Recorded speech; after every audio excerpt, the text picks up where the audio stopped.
नमस्कार, आप देख रहे हैं श्री गंगा न्यूज। इस समय हमारे साथ में काली शंकर यादव जी हैं जो ओबीसी पार्टी के राष्ट्रीय अध्यक्ष हैं। आज इनका गठन हुआ है। अभी कुछ दिन पहले इनको मान्यता भी मिली। इससे पहले इन्होंने एक संगठन बनाया था ओबीसी आर्मी, जिसको लेकर ये तमाम राजनीतिक दलों में भी काम किए।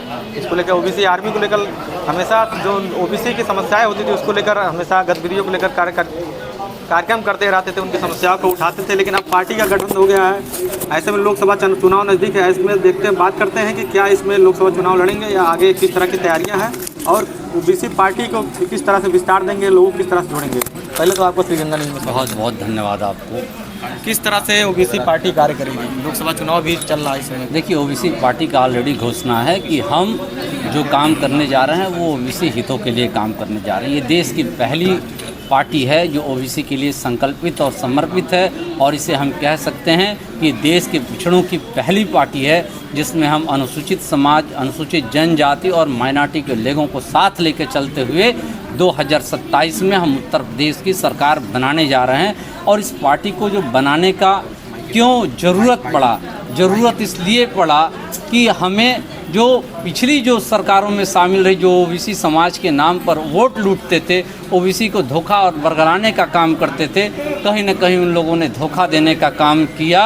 और जब वो सत्ता में रही तो उन्हें जातिगत जनगणना याद नहीं रहा, आबादी के अनुसार भागीदारी याद नहीं रहा, पिछड़े, दलित, गरीब, पीडीएम याद नहीं रहा। अभी तो पीडीए का नारा दिया जा रहा है, सबका साथ सबका विकास, बीजेपी नारा दे। लेकिन पीडीए अखिलेश यादव हैं जो कि समाजवादी पार्टी के राष्ट्रीय अध्यक्ष हैं। जब सरकार में थे तो इस तरह की बातें नहीं होती, लेकिन इस समय वो पीडीए का नारा दे रहे हैं और आरक्षण की बात कर रहे हैं। और सबसे बड़ी बात कि जो जातिगत जनगणना है वो लोग कर रहे हैं, लेकिन भाजपा इस पर इन बातों को नकार रही है। भाई देखिए, अब हम किसी पार्टी के धोखे में नहीं आने वाले और न ही जनता धोखे में आने वाली है। 2024 में जनता को क्या करना है वो उसके अंतरात्मा के ऊपर है, मगर 2027 में अब ओबीसी पार्टी आ चुकी है। जनता भी जान चुकी है कि उसके लिए कोई ऑप्शन अभी तक नहीं था। लोगों ने जैसा भाई विश्वास ही कर सकती है जनता। देश की जनता हमारी स्वच्छ हृदय की भोली भाली है, वो लोगों के ऊपर विश्वास करती है और विश्वास करना भी चाहिए। मगर धोखेबाजों ने धोखा देने का काम किया। उन्हें पता है कि अब हमारी पार्टी आ गई, 2027 में हम खुद सत्ता में बैठेंगे कि ओबीसी की पार्टी सरकार बनाएगी और अपने लिए कानून स्वयं बनाएंगे। अब धोखा खाने का काम नहीं करेंगे। तो 2027 में कितनी सीटों पे लड़ेंगे? हम 403 सीटों पे लड़ेंगे और ऐतिहासिक ढंग से इतिहास कायम करने का काम करेंगे और ऐतिहासिक रूप में उत्तर प्रदेश में ओबीसी पार्टी सरकार बनाने का काम करेंगे। देखा जाए, सबसे बड़ी बात जातिगत जनगणना, जो कि इंडिया गठबंधन भी बात कर रहा है कि यदि सरकार बनेगी, लेकिन इससे पहले भी सरकार उनकी रही है। आपने भी देखा केंद्र में भी, राज्य में। लेकिन जब चुनाव आता तब ये मुद्दा गर्मा जाता है। भाई ये चुनावी लोग हैं, ये चुनाव के माहौल को और जनता की नब्ज को टटोलते हुए अपना एजेंडा, नैरेटिव सेट करते हैं। और जो ये नैरेटिव सेट कर रहे हैं उन्हें लगता है कि आज़ादी के पहले वाली ही जनता है ये। किस तरीके से लोगों ने मूर्ख बनाया आज तक वो जनता समझ चुकी है। अब वो इन लोग के बहकावे में आने वाली नहीं है। 2025 में बिहार विधानसभा में चुनाव है, क्या चुनाव लड़ेगी? अब हमारी बिहार की कमेटी उसको डिसाइड करेगी अपनी तैयारी को देखते हुए। बिहार के आप प्रभारी बनाए गए हैं, किस तरह से तैयारी? अगले साल देखिए चुनाव भी है विधानसभा का। हमारी जो ओबीसी पार्टी जो है,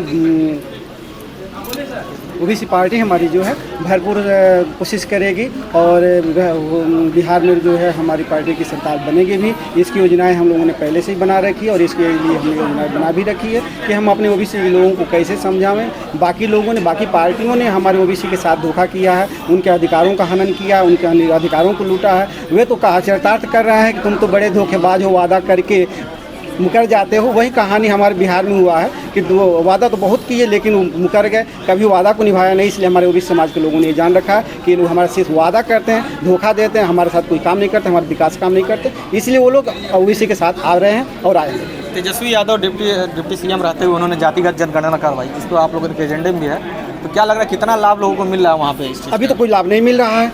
जाति जनगणना करवाई, इसके लिए हम धन्यवाद देते हैं उनको। लेकिन जाति या जनगणना करवाने का जो बेस रहा है, जो उद्देश्य है, उस उद्देश्य की पूर्ति अभी सरकार नहीं कर पा रही है। क्या ओबीसी पार्टी इन सब चीज़ों को लेकर जाएगी? ओबीसी पार्टी यदि सत्ता में आती है तो भरपूर इसका उपयोग करेगी। ओबीसी के लिए, पिछड़ों के लिए, माइनॉरिटी के लिए जो आयोग बनाएगी, आयोग उनके विकास के लिए काम करेगा, उनके लिए काम करेगा, उनके शिक्षा, एजुकेशन, स्वास्थ्य के लिए काम करेगा, न्याय के लिए काम करेगा। अच्छा, ओबीसी पार्टी केवल अल्पसंख्यक, केवल ओबीसी के लिए ही कार्य करेगी? अल्पसंख्यक जो जनरल हैं उन लोगों के लिए? देखिए, ओबीसी पार्टी ओबीसी समाज के साथ साथ हम लोग माइनॉरिटी के जो भी हैं ओबीसी में आते हैं उनके लिए भी रखा गया है, और उसके साथ साथ हमारे SC भाई के लिए भी रखा गया है। केवल ओबीसी के लिए ही नहीं है, ये सबके लिए। जो भी पार्टी बनती है अधिकतर परिवारवाद पर ही सीमित रख रहे हैं। जैसे अभी देख लीजिए राष्ट्रीय अध्यक्ष संजय निषाद जी हैं, वो खुद राष्ट्रीय अध्यक्ष हैं, उनके लड़के सांसद है, फिर टिकट मिल गया, बीजेपी के सिंबल पे चुनाव लड़ रहा है, एक लड़का विधायक है। तो क्या इस तरह से फिर ओबीसी पार्टी अपने लिए भी कार्य करेगी, क्या फिर जनता के लिए भी? देखिए, ये पहली बात तो आपको बता दें कि आपके माध्यम से कि ओबीसी पार्टी परिवारवाद मुक्त है। हम लोगों ने ओबीसी पार्टी में जितने पदाधिकारी हैं एक एफिडेविट दे चुके हैं कि हम कभी भी अपने बच्चों, अपने परिवार या किसी रिश्तेदार को कोई भी ऐसा कार्य नहीं करेंगे जो हमारे लिए परिवारवाद का एक चिन्ह लगे। 2027 में जनता के लिए क्या एजेंडा रहेगा सबसे बड़ा?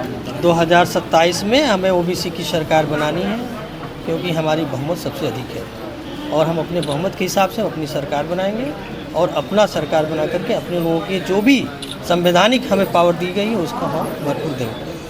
ये देख सकते हैं किस तरह से ओबीसी पार्टी का गठन हुआ, जिनका साफ तौर का एजेंडा है कि जब सबसे बड़ा मुद्दा जो है कि जातिगत जनगणना, यदि सरकार में हम लोग आते हैं तो सबसे पहले जातिगत जनगणना कराएंगे, क्योंकि जो भी पार्टियां गठित हुई हैं वो केवल परिवारवाद पर ही सीमित रह गई हैं, वो आगे उसको कार्य नहीं करती हैं। लेकिन ओबीसी पार्टी का एक मोटो है कि सबको साथ लेकर चलेंगे, और जो भी उनकी समस्याएं होंगी, सबसे बड़ी बात जातिगत जनगणना सरकार में आती जाति जनगणना करवाएंगे, और परिवारवाद से इन सब चीज़ों से हम लोग बचने का काम करेंगे और जनता के विकास के लिए कार्य करेंगे। गंगा न्यूज़ के लिए